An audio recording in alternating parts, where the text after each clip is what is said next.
Ladies and gentlemen, please welcome CHCI Amazon Public Policy Fellow, Fabian Valentin. Good afternoon. My name is Fabian Valentin. I am a CHCI Amazon Public Policy Fellow. I'm delighted to be here with you today for this closing plenary session entitled A New Generation Economic Empowerment for Young Latinos. First, on behalf of CHCI, I would like to thank Genentech, Salesforce, JP Morgan Chase, American Hotel and Lodging Foundation, and Amazon for their generous support of this session. In this session, we will look at how the nation's 14.6 million Latino millennials, typically defined as ages 26 to 41, of them 42% rank saving for their retirement as a high priority. Yet with lower incomes than the national average, higher rates of student debt, with higher probability of falling out of debt repayment, and possible financial responsibilities to extended family, both in the country and abroad, young Latinos face unique barriers that hinder their ability to buy a home, start a business, start a family, build wealth, and more. We will hear from a panel of distinguished experts who are tackling this very issue. But before we jump into this important session, it is now my honor to introduce the session chair for this panel, Representative Norma Torres. Congresswoman Torres represents California's 35th Congressional District in the Inland Empire, which includes Bloomington, Chino, Fontana, Montclair, Ontario, Pomona, and Rialto. She previously served as a state senator, assembly member, and as a mayor and council member for the city of Pomona.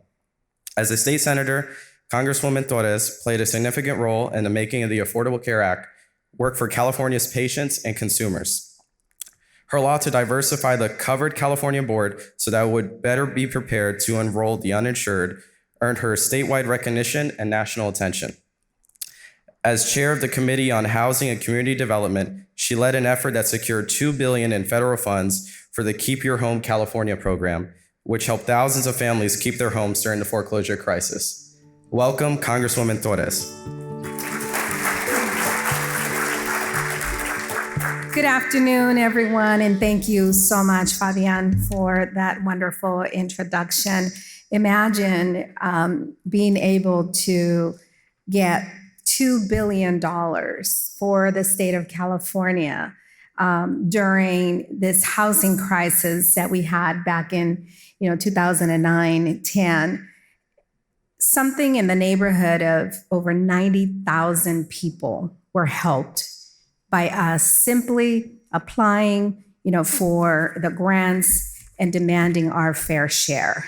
So as we look at what this administration has been working on and all of the bills that we have been working on and passing in Congress with a 4-member majority, by the way, and a 50-50 Senate, think of the opportunities that have been created for all Americans, but specifically for young Latino Americans. I'm really excited about what we have accomplished and how you can be a part of and get the benefit of that work that we have done. We are a growing community, and our purchasing economic power amounts to about $1.7 trillion.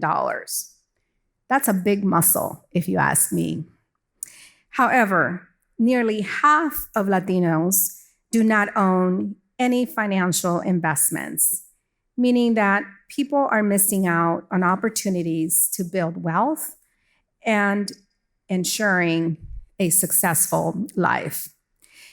Many Latinos face unique barriers and may need to address other challenges that we have in our lives, which include learning English, as that was one of my challenges as an immigrant from Guatemala. Many of us work at lower wages. We take on higher rates of student debt.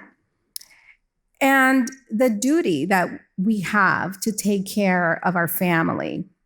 Not to mention, we don't have enough access to capital. These are real barriers that hinder the ability for many to find financial success in buying a home, starting a family, or a new business venture, and generating that wealth.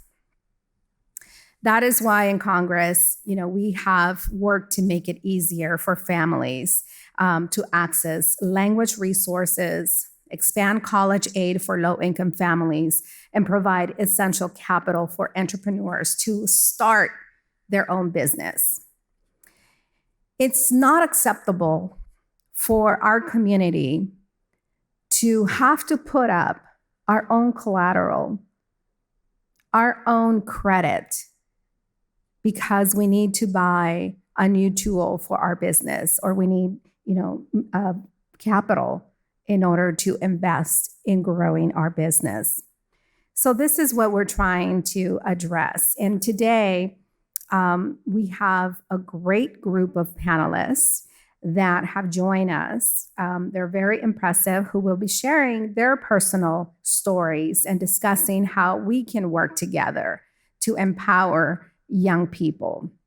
For the Inland Empire, the community that I represent, we have a great opportunity to access some of the infrastructure dollars. So many of the Latino families that I represent, and 70% of my district is Latino. Most of them are, like myself, naturalized citizens. They are already working in the types of jobs, whether is in the building trades or have small businesses. The bills that we have passed in Congress give them a real opportunity to access the credit that they need, the financial opportunities that they need in order to grow their business and grow their independent wealth. And I'm here to join you today, along with this group that is coming before you to ensure that you hear about the opportunities that you have available to you. Thank you again for inviting me. It's been great being with you here today.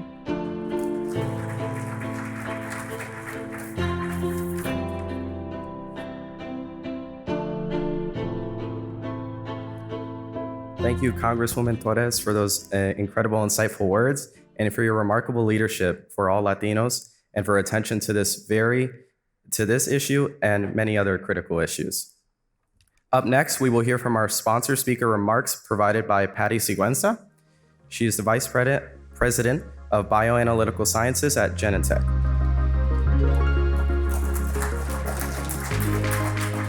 Good afternoon, everyone. I'm thrilled to be here amongst the leaders of today, tomorrow, and the future. As it was mentioned, I'm Patty Sigüenza, and I'm the Vice President of Bioanalytical Sciences at Genentech, where I've worked for the last 35 years. I immigrated from El Salvador as a teenager alongside my parents, as well as my 3 siblings. As a senior in high school, I went to work for our landlord as a translator. He was a CPA, as well as a tax preparer. So I learned very soon how to prepare taxes. And that's when I began learning what the difference were between renters, homeowners, and business owners. Soon thereafter, I went and worked at Genentech, and I immediately took advantage of the 401k program that we have, as well as our stock purchase program. I bought a house, a condominium, and then later, my parents and I bought a duplex, which we now rent. At Genentech, we make medicines for unmet medical needs. We're also committed to advanced science for the greater good, as well as to diversity and inclusion. One of our strategies in terms of diversity and inclusion is to double Black, African American, as well as Hispanic and Latinos in the ranks of directors, officers, and extended leadership.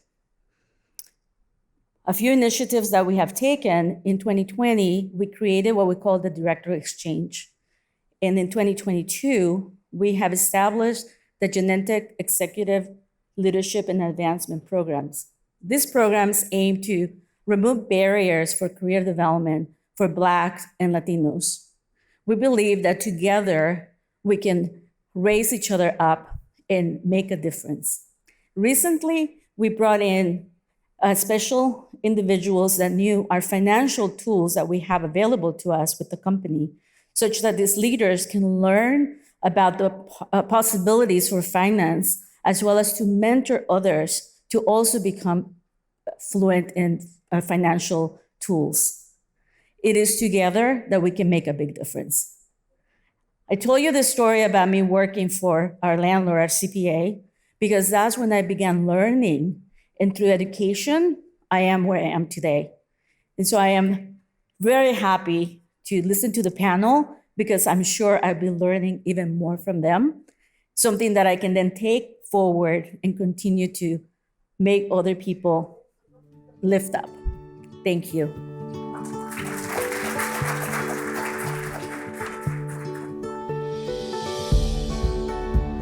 Thank you, Patty Siguenza. Now let's begin our conversation. To facilitate this panel, we are delighted to have Gio Mariano as our moderator for this session. Gio Mariano is a writer, editor, and creative marketing specialist, passionate about telling purpose-driven stories. With deep expertise in digital technologies and personal finance, Gio covers how the world's most innovative companies use technology to shape the future. For nearly a decade, he held prominent roles at CNBC, serving as the network's lead analyst and as a financial journalist for CNBC Pro, developing premium content for a global audience. His work has been featured on CNBC, MSNBC, Yahoo Finance, Bankrate, and other leading publications. Throughout his career, Gio has been a champion for diversity and inclusion, using content to empower and inspire underserved communities to reach their goals. Please welcome our moderator, Gio Mariano.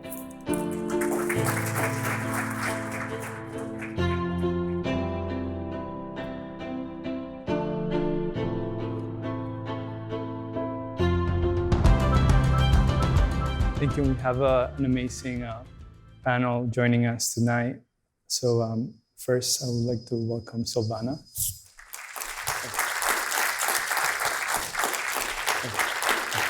And now we have Sarah, Patty, and Annette.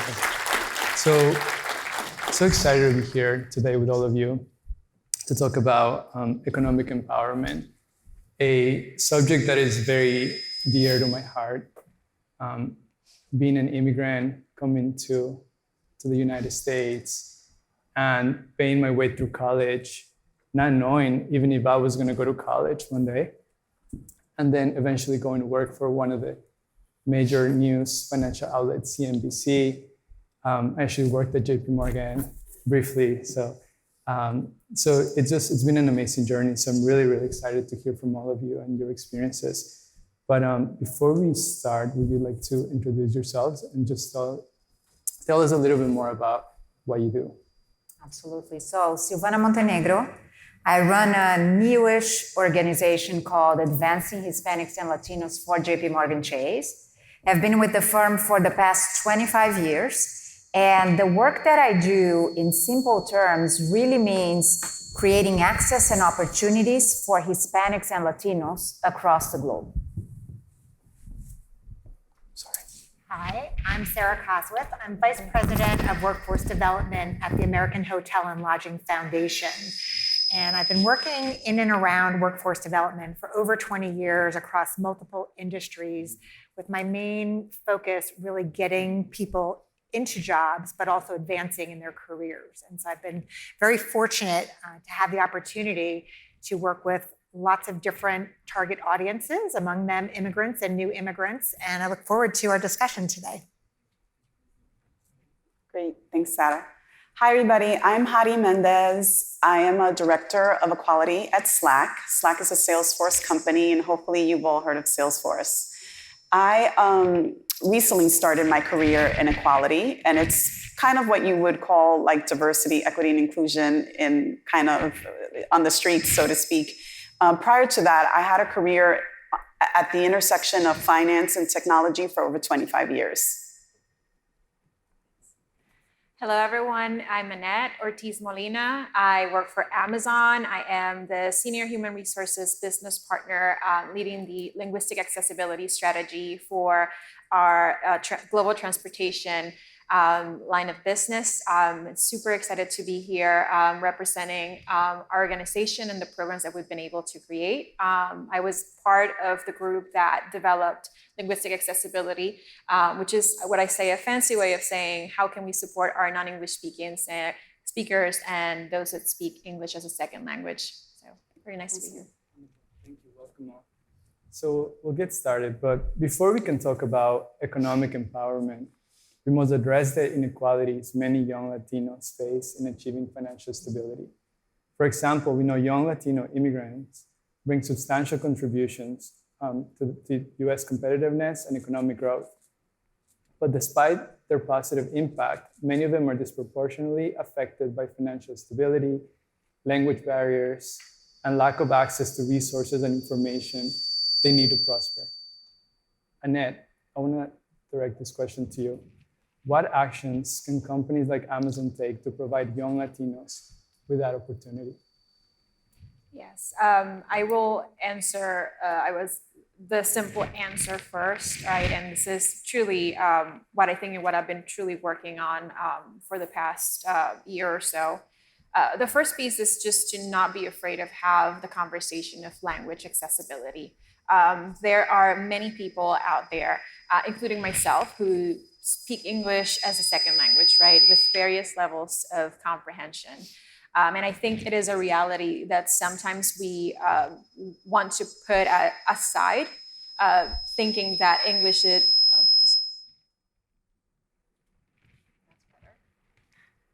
anybody still hear me? Okay, Thank you guys. So thinking that English is de facto language and we just say, hey, everybody that works here needs to speak English, right? Because it's what it is, it's a United States. And what I see really through my research is that over 70 million people in the United States prefer to speak a language other than English at home. 4.5 million of those between 2010 and 2018 told us, I prefer to speak Spanish at home.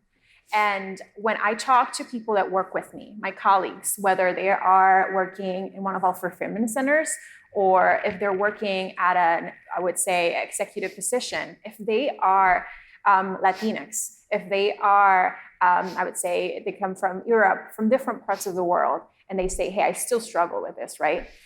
So you have people with various levels of comprehension. You have people that want to bring this to the table, like their experience. So open the conversation, right? What are they looking to have in your companies? What are they looking to have to support their career growth?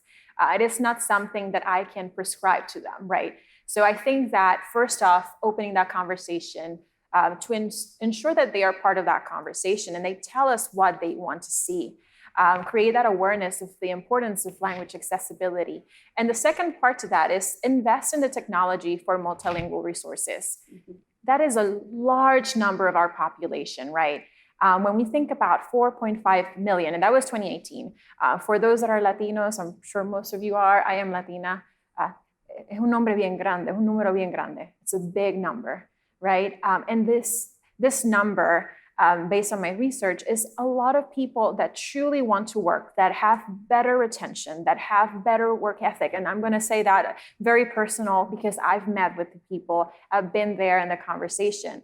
And it's about how can we ensure we are tapping onto this big portion of our addressable workforce. We need them to come work with us and want to work with us.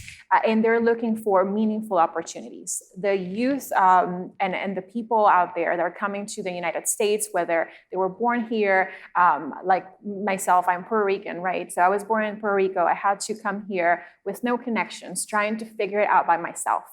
I think it is important that if, like Kamala said this morning, like if we're the first to do something and we're the first to create a program or whatever that is, and we work in a company that has the resources to make this possible for others to take that step and even make it easier for them, that is where we want to invest. That's where we say technology is out there. There's so many multilingual resources out there, localization resources to translate content, right?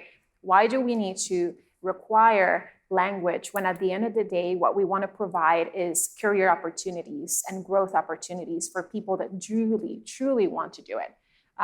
So I think that was a longer answer. No, I love that. I love that. It's essentially meeting people where they're at, right? It can be one formula fits all. Companies are waking up to the idea that we're all unique and we're all different, and we can't neglect a group of people because maybe they don't have the language skills, right? Part of economic empowerment is before you can budget or save or invest, you need money. And for most of us, that money comes from our jobs. But if you can get a job because you don't have the language skills, then you automatically are neglected from that opportunity. So I love that. Thank you for sharing that. For the next topic, I want to talk about a theme that's central to this event, and that is equipping young Latinos and Latinas with the knowledge they need to achieve the American dream.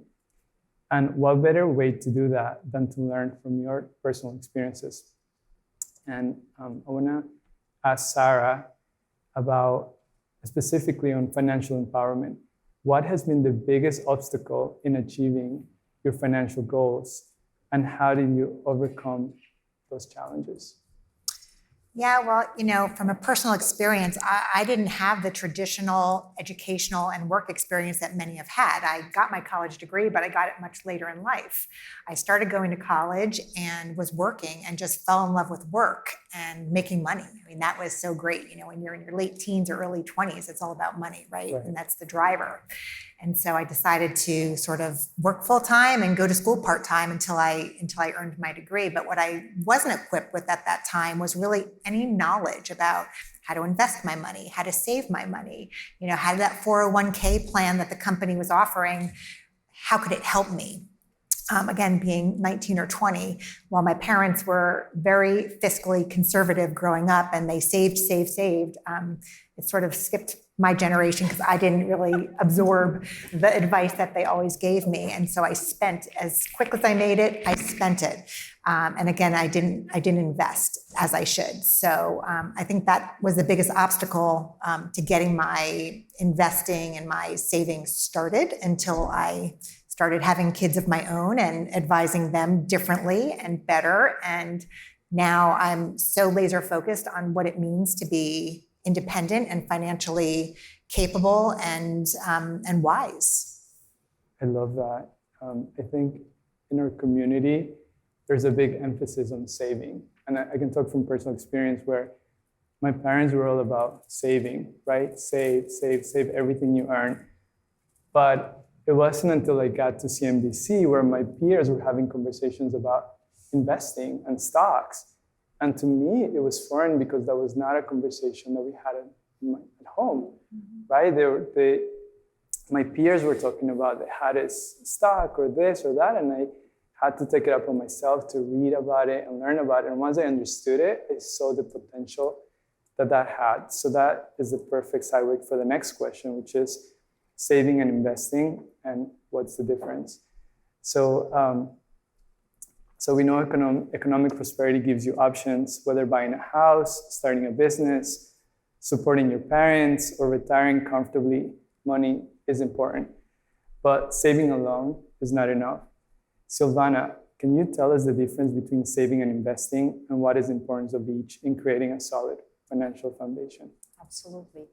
So when we think about our community, one of the things that always worries me is how much we often have to choose between saving or investing or doing none of those, which is a true barrier. I see savings as the short term, right? So putting together an emergency fund, and I'm going to put that money into a cash-based savings account. So I can have access to the money. I don't get a lot of return, but at the same time, I don't have a lot of risk, right? When I think about investment, it's more for the longer term. And the truth is, you can actually end up getting less than what you invested. So that's an important part of, managing your money, getting ready for retirement, for instance. But it takes the discipline to put the money aside, to have a financial advisor that you can actually trust and that you can, keep an eye. And as you said, it requires a lot of reading, right? But it's extremely important if you want to build wealth. As we think about our community, we see that one of the biggest barriers is really around building generational wealth. And you were talking about the young Latinos. If we are not helping this new generation understand how wealth is created, we're really creating this vicious cycle where I am not able to save, then I'm not able to invest, then I don't buy a home, then my kids are going to continue there. So I think that as we're having this conversation about economic empowerment, starting with giving financial health education, tools, and helping young Latinos since very early days to understand, right? What is it that it takes to save and grow your wealth, and how do you do it?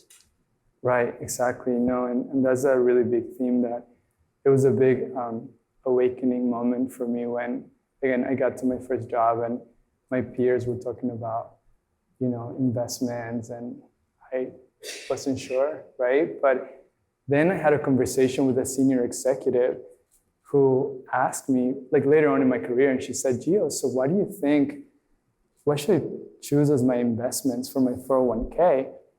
And I thought she was joking, honestly, because we work in the biggest financial company, right? But she was serious. Here's someone who's like a senior vice president and didn't know, right? So I realized that financial literacy is a big issue, not just, it's really magnified within minorities like the Hispanic community, the African American community, but it's really across the board. And I went to business school and I remember not having a financial literacy class, right? And I went to business school. I learned about accounting, I learned about finance, I learned about marketing, but I didn't learn about managing my finances, which is a problem. Basics. So, but thank you for that. I also I think we should address also inflation, because it's something that we all hear about, right? And it's the value of your money depreciating, just the cost of living continue to rise. So can you tell us a little bit also about inflation and tie it back into why investing is important, right? Because if you save your money, the dollar you have today is not going to have the same value 10 years from now. I'm glad you brought this topic, right? Especially as we think about how our communities were impacted with COVID, and now we're seeing the effects on the economy. I will go back to starting with the basics, right? So savings is the first part, right? We cannot underestimate the importance of planning our budget, right? So it starts with understanding, okay, how much money do we have? Where are we spending that money? Where can we potentially save in terms of essentials and non-essential expenses, right? And I think to your point, more than ever, we need to understand what are some of the ways that we can invest our money so that we're not as vulnerable to inflation, because we know it's inflation today, but then it's something else, it's interest rates, it changes, but being vulnerable does not. One of the things that I also think is extremely important is, and I'm talking about the Latino community generalizing, right? Maybe this doesn't apply for every single one of us, but it applies to many communities, because we are a community that many of us are immigrants. We may not be super comfortable walking into a bank and asking questions. It can be pretty intimidating, right? So we go and we get advice from, our neighbor, the abuelita, the owner of, the barber shop next to us. And the truth is, we need advice on very important topics, like it's our money, from experts. One of the things that I want to highlight, because I think it's very important, right? As part of our commitment to help close the wealth gap at JP Morgan Chase, we made a $30 billion investment. And that investment is not philanthropy. That investment is not about, just giving grants away, but it's actually meant to support those who actually need the most, like those who have been left behind, mainly Hispanics, Latinos, and the Black community, with the tools and resources that are going to help promote access. And what we're focusing on is, one, helping individuals with home ownership. So that's a very important aspect of that commitment. The other one is really helping families, communities, individuals really build their wealth. And then lastly is looking at how do we support the small business owners. My father was an entrepreneur. I remember how hard he worked. I remember, how hard it was to get capital. And through that commitment, the most important piece of it is that you cannot serve the community from over here. So we have put in place, it's a new role called community managers that sit in community branches that are right in the community in underserved neighborhoods. And these community managers will talk to the community, provide them advice one-on-one. We run workshops in these community centers and really make a difference by lifting the community where it really needs. So I think we need to start thinking about economic empowerment. The only way that we can help people is if we get close to people. Right. No, yeah, and I absolutely agree with that. And it goes back to the theme that Annette shared before about like understanding people's needs, right? Like, how do you understand someone's needs if you're not speaking with them? And I feel like a lot of decisions are made, unfortunately, at a high level, but companies are waking up to the idea that that's not the answer, and I refuse to take that as the answer. And I think most of us do. But I have some interesting stats I want to share with you guys too. So from 2007 to 2017, Latinos started 50% of net new businesses in the US. So entrepreneurship runs in our DNA. However, Latino-owned businesses with less than $1 million in revenue are 19% less likely to receive full funding from a local bank than white-owned businesses, right? So it just plays into what you're mentioning. We're entrepreneurial, we're starting businesses, we're contributing to the American economy, yet we don't have the same resources that other ethnic groups have, right? And that needs to change. Like we talk about economic empowerment, that's the first thing that needs to change. But now I want to talk a little bit about the role that technology plays in fostering financial empowerment. And Hattie, I know that Salesforce is the backbone for a lot of these platforms and robo-advisors and different technologies. So can you tell us a little bit more about the role that technology plays in fostering financial empowerment? Yeah, I'd like to talk about it from two perspectives. I feel like, for one, what you talked about in terms of like literally technology, Salesforce has lots of products and services. Some are related, like we have something called Marketing Cloud, which is all about building relationships and getting to know your customers. We have Tableau, which is all about analytics and reporting. We have Slack, which really, is like a power or engine behind, keeping people in constant communication and quick and easy communication.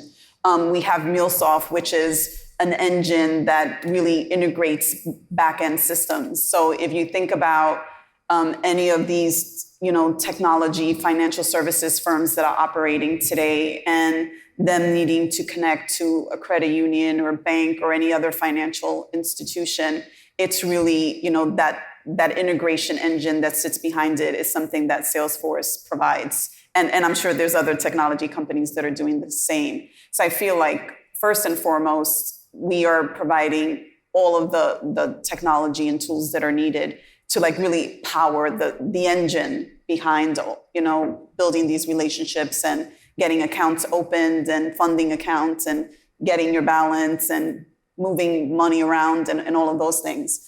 But also, I feel like technology can play a really important part in terms of being an employer of choice.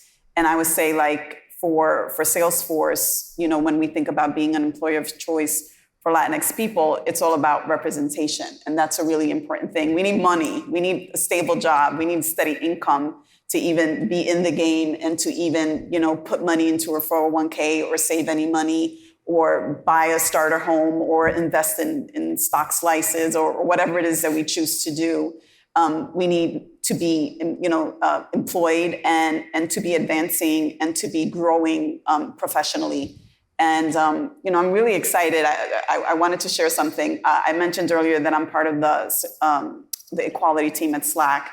Our chief equality officer at Salesforce happens to be a Latina woman. So that is, you know, representation at its finest. Certainly for me, you know, kind of a big deal to have someone that I report into to be a Latina woman. And our CIO, this year, we recruited a CIO that's a Latino man into our business. And I feel like for us that, you know, we obviously not a perfect company. We don't have all the problems solved, but it's exciting to see people like us in really powerful, influential positions, making change and having an impact in the overall business. So I think that's the other way that technology can really play a role in, you know, helping Latinx people build our futures. Wonderful, yeah, absolutely. It's a key component in the digital age, right? Technology is opening up so many opportunities, so much access, resources. So as we wrap up this conversation, and you look back at your financial journey, what advice do you want to give our audience so they can take action and own their finances? And I can tell you, for me, for example, it was actually taking it up on myself. So instead of relying on someone else to tell me what stocks to own, it was really about learning. And I was really curious, and I bought books, I watched videos, and I just educated myself. So then when I went to JP Morgan, I could have a very constructive conversation with a financial advisor about the type of investment, and I would ask questions. So that's something that's been important for me. But I would love to hear from you what advice you have specifically about owning your financial narrative. So I think it really starts with building your budget. I think that's the most important thing.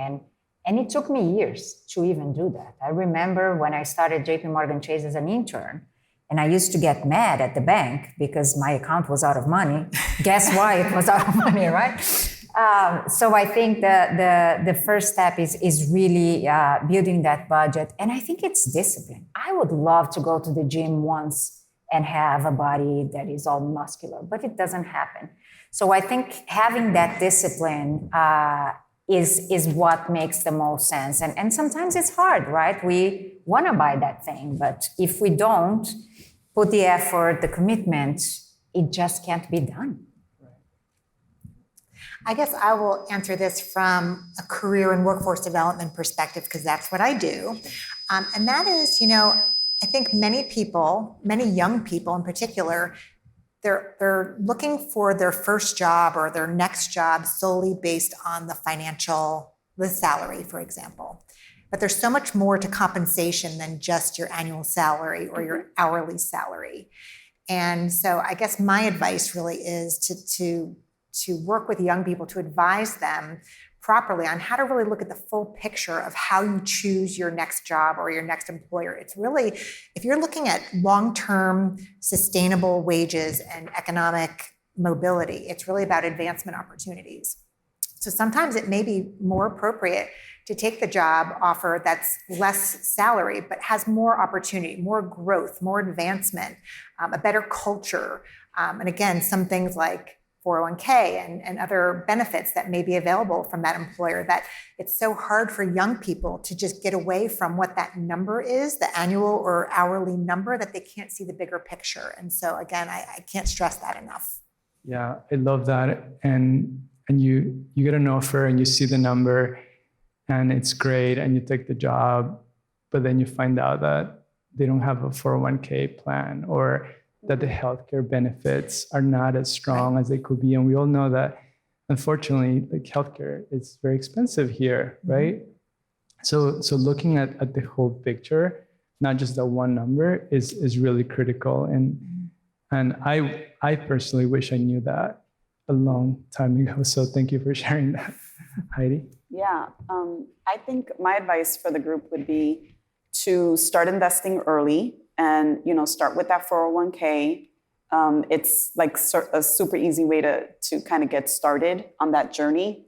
And I would say if you're able to start early, you're able to take more risks as well because your time horizon will be longer. So I personally made the mistake of being super conservative and being like, no, like I just want like bonds and it's okay if I don't make any interest. But that was like a huge mistake over time. So definitely start early, take more risks because you're able to start early. And then I would say the last piece is if you feel more comfortable working with an advisor, find one that you trust, find one that is going to be interested in you and your objectives and is familiar with your risk tolerance and is really going to be able to work with you in the way that you want to be worked with, that's going to accommodate your needs over time. I love that. I love that because money is such a touchy subway for many of us, right? It can be really scary, but you have to be vulnerable and you need to ask for help and you need to have these conversations because if you don't, then the person on the other side of the table can't help you, right? And this does not just apply to financial literacy, but I think it's even career advice, right? You need to know your strengths and you need to know your areas of development and you need to have those conversations and then you have to put in the work. So thank you for sharing there. Annette, what about you? Yeah, I think I echo the group with most of course, the recommendations here. If anything, just remember, if you're not working for a place that offers you a 401k currently, you do have opportunities for financial education programs that are free. There are many and multiple resources out there. And I think that the reason why I started late in investing and in saving and all that good stuff, it's because I thought that that was not accessible to me. So do not be afraid of asking or researching for those resources, especially if you do work for a company that has 401k plans, all that good stuff. They have vendors that provide that information. And in many cases, they have free financial consultation. So I do encourage you all to take advantage of that. Wonderful, thank you. And now we have time for some questions. I see we have a question there. And feel free to line up on this mic or that mic over there if you'd like to ask a question. Good afternoon, everyone. Buenas tardes a todos. I would like to ask you two simple questions. The first one is, I am a student at a community college. Sometimes I see on my friends or on myself that we have a lack of information with regards to all of these financial tools that exist. What or which programs do you have in the different enterprises that you work with to help students, your population, Latino, to know about these programs? That's my first question. And my second, regarding to the comment of Hattie, of the interest rate. Funny history. My mother is a nice saver. My mother is a Latino mother that she works, she saves the cash and she put it under the bed. Yeah, I worked 6 months to convince her to give me $10,000 to put on an investment account. She did it. It lasted 1 month because as soon as she saw that it dropped $100, she withdrew all the money. How can we teach our parents, our adult seniors that are in charge of the money right now, of the young Latino, the importance of invest? Because they come from a different background, a background that are more saver, that you will need it later. Thank you. Thank you. Would you like to address that? Yeah, absolutely. First of all, thank you for sharing that example because you are right. And probably you cannot convince them. I would say that there are, and I'll give examples of, what we're doing at JP Morgan Chase, but I think it starts with building trust, right? And our parents, those who came before us, they would probably be more comfortable talking to somebody that they know they can trust, right? So maybe it's not us directly, but bring them to a community center. We have something that we're doing right now is we're having a number of wealth summits in different cities where you actually go and you get to talk to, people from the bank and influencers. That helps, create that level of trust. And be patient, right? It's not going to change overnight. Like we still see at the branches, people that will come with this huge cookie jar with lots of cash. That's how they learn, but little by little, and maybe encourage them to invest a little bit and then a little bit more, right? Because that change will take a lot of time. Right. It's building that trust, and it doesn't happen overnight, right?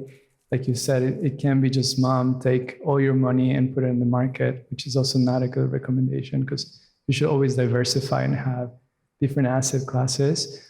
But don't miss out on the opportunity of investing because, again, this has been an engine of wealth for so many people, right? Going back to the example I shared, a lot of my my workmates talked about stocks because their parents spoke about stocks and their parents' spoke about stocks. So it was just part of the conversation and generational wealth.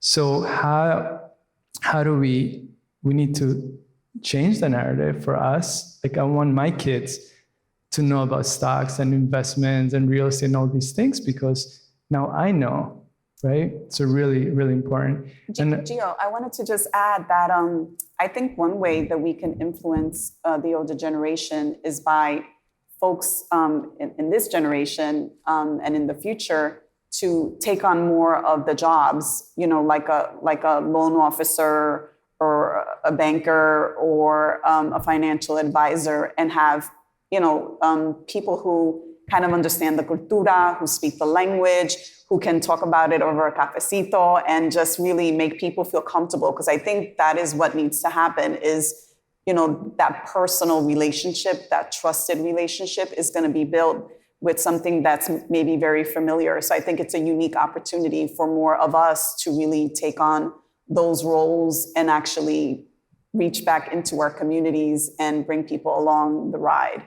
So that would be my suggestion. No, thank you for saying that. Community is really powerful and representation is really important. Absolutely. And that's why we need more of us in the financial field, in the tech field, in the media field, because if we're not there, then we're not represented. Yes, and we're not making things better, right? So it's up on us to change the narrative. So thank you for saying that. I think we have one more question. Hi, so my name is Kat. My question, I think, actually builds and fits very well into where the discussion started to head. A little bit of personal context, similar to the previous question, because I think it can be helpful. I'm first generation child of immigrants, but my father has a pretty incredible story. The short of the long of it is, despite not learning English until he was about 22, 23, managed to get his degree actually in technology and ended up in the financial world and was exposed to some of this himself. And so being the firstborn growing up, we did a lot of that conversation about wow, I'm hearing about investments. I'm hearing about, right, it's very similar to some people's firsthand experience. And so when I graduated and had my own job as an engineer, it became almost I call it like a family business. Him and I then started to take control of what it looked like to take care of our family members in other countries and what it looked like to take care of our my grandparents that are in the States and immigrated at this point. And so my question is really pointed about, as we look forward and we're excited about our children that might be more informed than maybe we were growing up, it looks different as Latinos because our culture is different than some of our white counterparts. The way that they've passed information or the way that they've, networked their children, it will probably look different than the way that we as a community approach generational wealth. So I'm curious, my question's kind of directed to Silvana, but anyone can kind of weigh in. What advice would you give for that second generation that is now trying to seek the building of generational wealth that takes that time as you work with maybe the generations before you? I'm happy to start, but I don't want to monopolize the stage. Anybody has? No, you Okay. can start. All right, so I'll start. I think that there are a couple of things that come to mind. One is really encouraging and helping children actually open accounts very early on. My daughter is 11 and she has her banking account, and now she has to save and she needs to think about it. So I think that instills in them that concept that, you know, they have to learn how to manage their money. I think the other thing that comes to mind is, at the end of the day, if we don't start, I think you were sharing that with me, Gio, as we're waiting. Oh no, right here, that you didn't have financial health education in your MBA, right? We need to start influencing and using our voice so that we can have financial health education earlier in schools, right? We do a lot of work to help bring financial health resources and education to colleges, but that's not early enough. Right? So the more, and this is a power room, right? All of us know a lot of people and we're using our voices because that's how we're really going to change the outcomes, right? Because as parents, there is so much we can do. But if the whole ecosystem actually changes to provide those resources before their kids are even thinking about if that's an option or not, I think we're really going to make a big difference. Thank you so much. Thank you for the question. Hello, I am Lorena Ramirez, and I have a question for the four of you. We have been talking a lot about representation matters. And for me, seeing you four, like in financial institutions and technology, is like amazing, right? Because I love technology, I love innovation, I love also my community. So what does it feel being you? And what would you tell to the younger Latinas that we are here? How can we get to your shoes? And also, if you have confront any gender barriers in your career, in your companies that are pretty well known in the country. And I think this is also a topic that we should talk about. You know, like the gender equality, the gender equal payment, the gender same opportunities. Because for us, it's not just that we are Latinas, and I am like the first generation of my family here, but also we are women. So we have like double, we need to do it harder, work harder. So I would like to like listen your perspective, and yeah, thank you very much. I would love that. And I would love to hear from each of you on this, because this is a very important topic. I'll start us off and just say one recommendation that I would make is for anyone who is interested, is Latina or Latino and interested in getting in tech. There are actually a lot of professional organizations, and Salesforce actually partners with a lot of them. And we use, we use the relationships that we build to actually source diverse talent into our pipeline. So as an example for you, Latinas in Tech, if those of you who have not heard of it, it is a phenomenal professional organization that really provides a lot of professional development and job opportunities and, conferences and networking opportunities to Latinas that either are in tech or want to pivot into tech. If you're a male and you're interested in joining technology, maybe Latinas in Tech might not be the spot for you, but Tequeria is for men and women. And Tequeria is also similarly a very strong professional organization that provides lots of networking and career opportunities. SHEP, if you've all heard of SHEP, Alpha, these are all professional organizations that partner very closely with private companies and like Salesforce, and I'm sure like others here on the stage, that are building relationships with the companies with the goal of increasing the representation of Latinx, Black, Indigenous talent in all of these spaces. And thus, if I may say, I disagree with you on one point, and this will surprise you. I do think we need more men in the Women in Tech forum, because if men are making the decisions, they need to hear from women firsthand what those challenges are. And I think we need more men, more representation. And And I do love what you say, the power of community again, right? Look at those resources that you have available, join those groups, build those relationships, and just like these amazing women here, learn from their perspectives and apply that to your career. But anyone else would like to add anything else? Yeah. So you talked about like how does it feel in terms of like that gender normalcy and how to feel in a room where you're the one. I think Claudia Otto, I don't know if she's around, but she was talking about it earlier today, and I feel like that every day, right? You come to a room and you need to understand like that you have the knowledge and that you know things and you have an experience that others in that table don't have. So you bring your own self and your experience into that room, right? And not being afraid of asking the questions and wanting to better understand what their perspective is.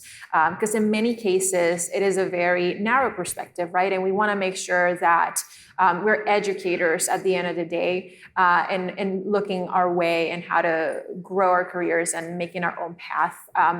But in terms of how to, to the question of like, how can someone get to a space if they're probably talking in front of people and providing some recommendations, right? I think it's truly understanding that when you're looking for a job or you're looking for opportunities, you also want to make sure that that is a good thing for you, right? We do interviews and we want to impress the person that is interviewing us. At the end of the day, you want to also be impressed what they're offering, right? The first thing I did when I joined Amazon was like, you have all of these diversity inclusion resources. There's a Latinos at Amazon community. What can I learn from this group? How can I leverage this group for my own as well? Because it's not just about having a beautiful Hispanic Heritage Month celebration. It's about understanding how we can truly leverage this community in that workspace, right? So making sure that you're also looking at who's going to be your manager, who's going to be the team that you're working with. Do you want to work with these people, right? And that's going to make your experience so much better because they're going to want to have you there and hear your voice. So I think that's very important. Don't think because you're going to a space where you're the one, they want you to be there. That's why you're there. Can I add one quick thing? How it feels to be us, it's probably the same as how it feels to be you. We always want to grow and get better, persist. And the other thing that I will say is sometimes we look at our differences as barriers. Our differences are our superpowers. So own them. And if you have a difficult day, stand up the next day and persist. And you will see that you will continue to grow.